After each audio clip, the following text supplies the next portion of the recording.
So, Bob, just finally getting that win and getting the monkey off your back, what's that do for the confidence in this team? I hope a lot. I don't know. I mean,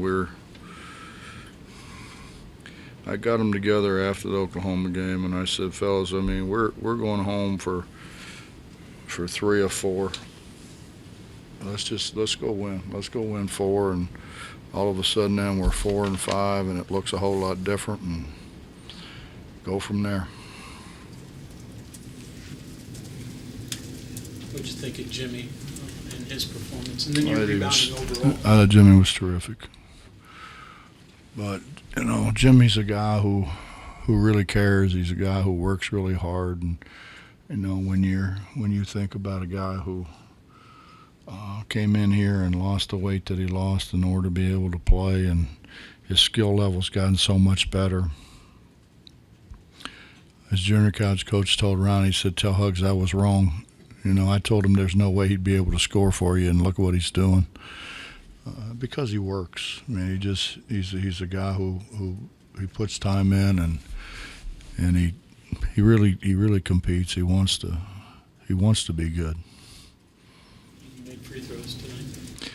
Well, that's because he puts time in. You know, it's a heck of a coincidence that the guys that put time in are better than the guys that don't. You see it so often in college basketball. Team gets up 17 points, and all of a sudden the lead's gone. I mean, there has to be a dynamic that works into that it happens as often as it does. Especially like today, you guys, 15 minutes into the second half, they were shooting 85% from the field for 15 minutes. Any ideas what the dynamic is there? Bob, if I knew that, I could write a book and sell it to every coach in America. I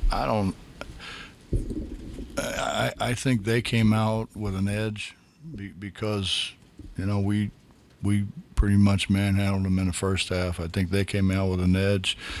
You know, I think we didn't come out with the same kind of edge, and we got a little careless with the ball. I mean, they stripped us from the ball I don't know how many times. I mean, I'd like to look and see, you know, what happened. I don't think we secure the ball very well. You know, we have a tendency to hold it down. You hold it down, somebody hits it, you're going to lose it, instead of cradling it and raising it up to your chest. So I think it was a combination of a lot of things. I think it was a combination of them coming out trying to get back in the game, knowing that they needed to make a run to get back in the game, and I think a combination of us just not taking care of the ball the way we need to take care of the ball. And what's the, you've lost 5 games in a row. You see a 17-point lead go down to 2 points. What's the way you keep them from letting bad thoughts get in their mind, or do you? Or do you just let them go? They were good in the huddle. They were probably better than I was. Yeah, they were probably better than I was. They were good in the huddle, and Keaty's been great. I mean, Keaty is without a question our leader. He's the guy that really I think runs the show. And he was good. Joe was good. I thought our bench was good.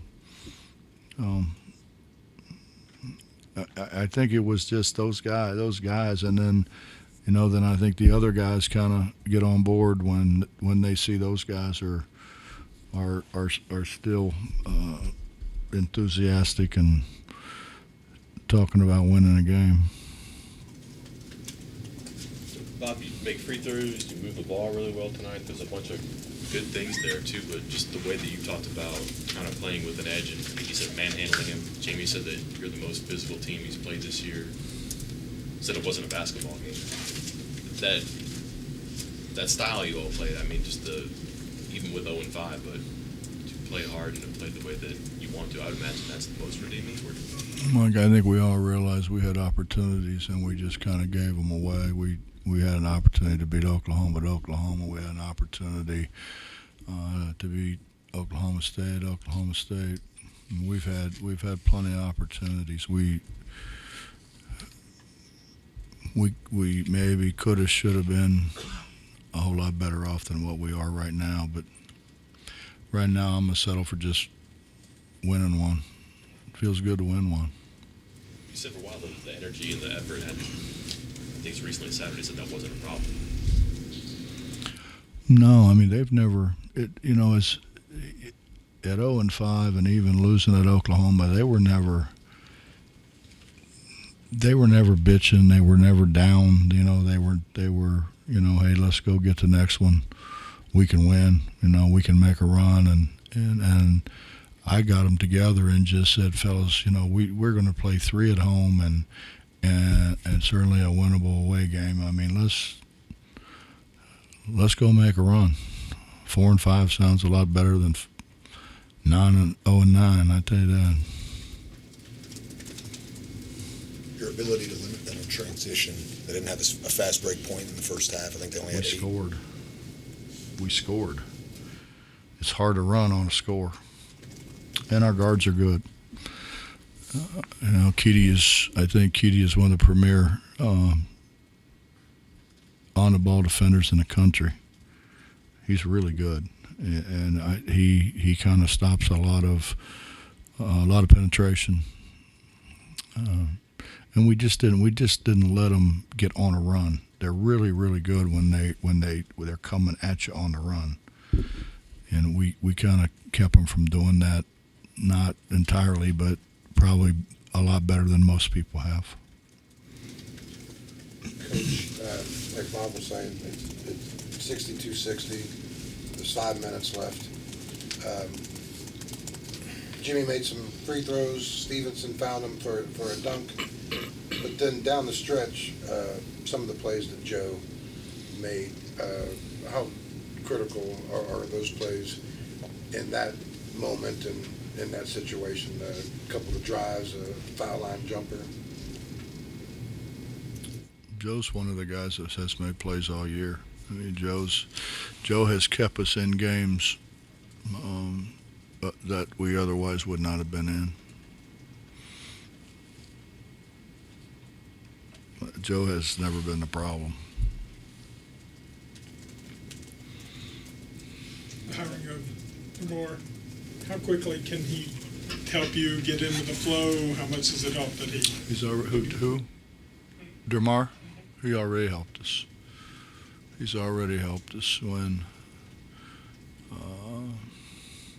our guys are overstretching and he's just kind of fooling around and he walks out to the WV in the middle of the floor and drains about 6 straight that didn't even hit the rim. And they're going like, wow. And they know. I mean, they know he was the 5th pick in the draft. They know he was the National High School Player of the Year. They know he had an NBA career in spite of the fact that in a car wreck that he was lucky to be able to do what he's doing now, and they understand that. They know that. They're well read. How's that? They're well read. They can get on the internet and look up DeMar Johnson without any problem. And he's a great person. He's just an absolutely great person. And he's got experience to be where a lot of those guys would like to be. Bob, when you had him as a player, did you envision him as a coach? And when you had this opening, was he the first guy you went to, or what made you think, okay, he's the guy that can do this? I recruited him. He was a National Player of the Year. We beat every big name you can think of, recruited him. And we're fortunate to get him. I mean, I went up to Maine Central and sit down and talk to him, and the people that paraded in there before I went in, you would be dumbfounded at the people that went in there. And Actually, I got 2 bags of ice and walked in and said, put these on your ears, man. These guys have just worn you out. Put it on your ears, cool your ears off a little bit. I just need to talk to you for about 15, 20 minutes. And what I said to him is, you want to go win a national championship, we had the best center in the country. There ain't any question. He'll be the number 1 pick in the draft. We got a small, and I said this to him: you're not going to play center. Kenny won't let you do that. You're not going to play small forward. Pete Michael will never let that happen. Pete was like the 16th pick in the draft or whatever it was. I said, you're not going to play point guard. Satterfield and Logan have that kind of locked down, and you're not a point guard to start with. And Jermaine Tate's not going to let you play power forward. Jermaine's pretty damn good. So the place that I have that I think you fit is as an off guard, because you can shoot it, you can pass it. You give us even more size than what we have now, more athleticism than what we have now. Let's go win a national championship. That was it, man. And the next thing I know, he calls, says, "I'm coming, coach." So I'm excited about this. I'm excited with the fact that he can go into D.C. and everyone knows him, and he can go into D.C. and we have done. I'm not embarrassed to say that we haven't done a very good job in D.C. I think Gail did a much better job in D.C. than we did. We really didn't do a good job at all. And you think about the players that have come through here from D.C. We need to get in there and do a better job. And he's as good a guy as there is to go in and help us do that. This may be counterintuitive, but does it help a little bit that he doesn't have an extensive coaching background, that he's kind of a fresh eyes, maybe a fresh approach?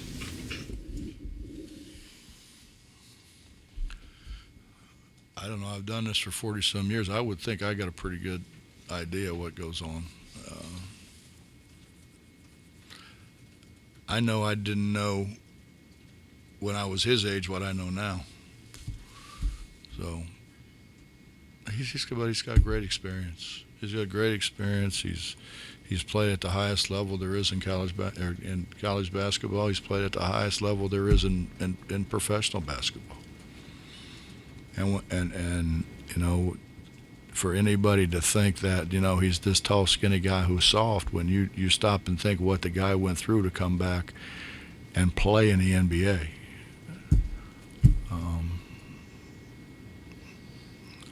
I went in. Kenyon and I actually went in and saw him. I mean, it was the day, the morning of the accident, and to walk in there and see that halo on his head, and to come out of that the way he came out of that and still be as productive as what he was as a player is absolutely remarkable.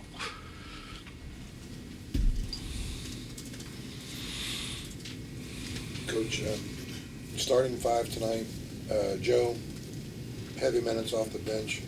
Muhammad, 10 minutes. Looked like you really just kind of had your core tonight, and that's what I'm going with. Was that kind of the thinking there? Not really. I wanted to play Seth more. It's the flow of the game and defensively what Keedy and Joe were doing. How do you take them out of the game? And then Eric made seemingly every shot in warm up. So you think, man, maybe he comes out of it and maybe he gets on a roll.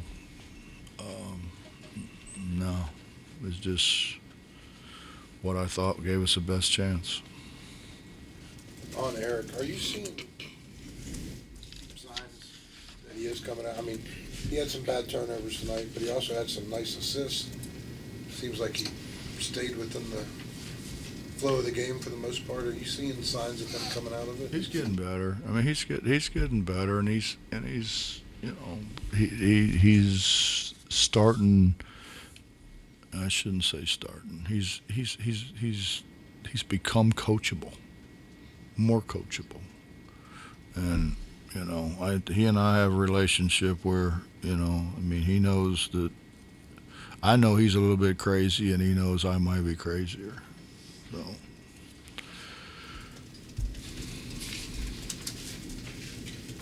Well, this is a little thing, but the way that you kind of squeezed their dribbler on the ball screens early on seemed effective. It kind of rattled them, but it also seemed like your defense kind of got alive there, and you had great energy from that point forward. It seemed like right from the jump. Well, Mike, we did a terrible job of guarding ball screens in practice, and I just said, screw it, let's go double it. Let's go double it and rotate, and we worked more on double teaming and rotating than we did on guarding ball screens. Did it affect you positively? Hmm? Did it affect you positively? I mean, it worked. No, I thought it was good. I thought it was good. They hurt us in the second half because they were running at us, and you know we didn't slow them down in transition as much as we did in the first half. Thanks, Coach. Yes, sir.